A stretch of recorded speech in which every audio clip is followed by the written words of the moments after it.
Baiklah, selamat pagi buat kita semua. Perkenalkan, nama saya Gideon Lumban Gaul.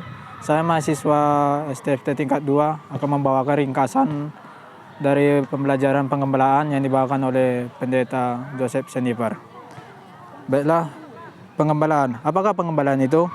Pengembalaan adalah merupakan bagian dari teologika praktika dan beberapa ahli teologia sudah berusaha untuk merumuskan pengembalaan itu. Contohnya seperti definisi yang pertama, yaitu yang dibawakan oleh Turen Nation.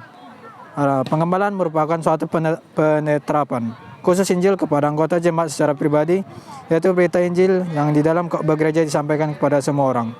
Dan definisi yang kedua yang dibawakan oleh Dr. J.W. Herves menyatakan bahwa tugas pengembalaan ialah menolong orang satu persatu untuk menyadari hubungannya dengan Allah dan mengajar orang untuk mengakui ketaatannya kepada Allah dan sesamanya dalam situasi sendiri. Jadi dalam definisi itu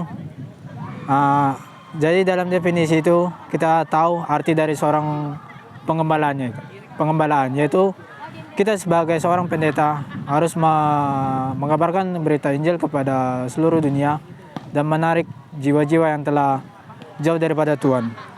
Dan di dalam Alkitab sering kita baca tentang seorang gembala yang tertulis di dalam 1 Samuel 16 ayat 11, di mana Daud sebelum dia menjadi raja adalah seorang gembala.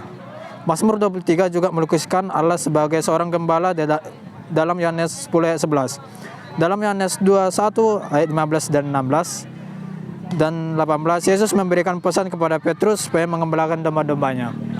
Jadi contohnya tadi seperti Daud merupakan seorang gembala. Dia melindungi semua domba-dombanya dari segala mara bahaya dan memberi dia makan di padang berumput hijau, dan dia memberi minum air di sungai yang tenang.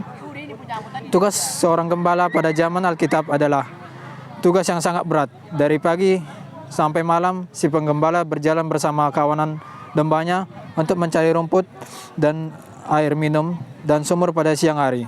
Dalam 1 Samuel 17 ayat 34 sampai 36, Daud menggambarkan pengalamannya sebagai gembala. Dia tidak takut singa atau beruang, tetapi berjuang sampai ia berhasil merampas domba-dombanya, yaitu yang hampir mati itu. Jadi kita juga sebagai seorang gembala harus mempertahankan domba-domba kita, melindungi domba-domba kita dari segala macam bahaya atau godaan yang akan terjadi kepada mereka. Kita sebagai seorang gembala pun harus tetap kuat untuk menjaga domba-domba kita itu.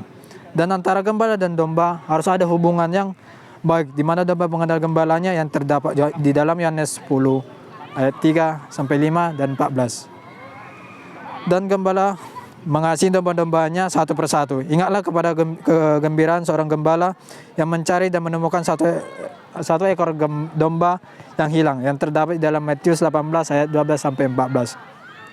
Domba-domba pada umumnya tidak merupakan binatang yang kelakuannya manis-manis. Mereka sangat keras kepala, selalu suka mengikuti keinginan sendiri, mencari jalannya sendiri sampai tersesat seperti domba di dalam Matius 18 ayat 12 sampai 14. Dan kita sebagai seorang gembala juga harus mengerti sifat yang domba-domba yang kita gembalakan, karena seperti yang dibilang tadi, domba-domba itu memiliki sifat yang sulit kita tebak, mungkin sulit kita tebak, dan kita harus bisa mengerti dan bisa memahaminya, dan kita harus juga bisa mengubah sifat mereka itu menjadi yang lebih baik.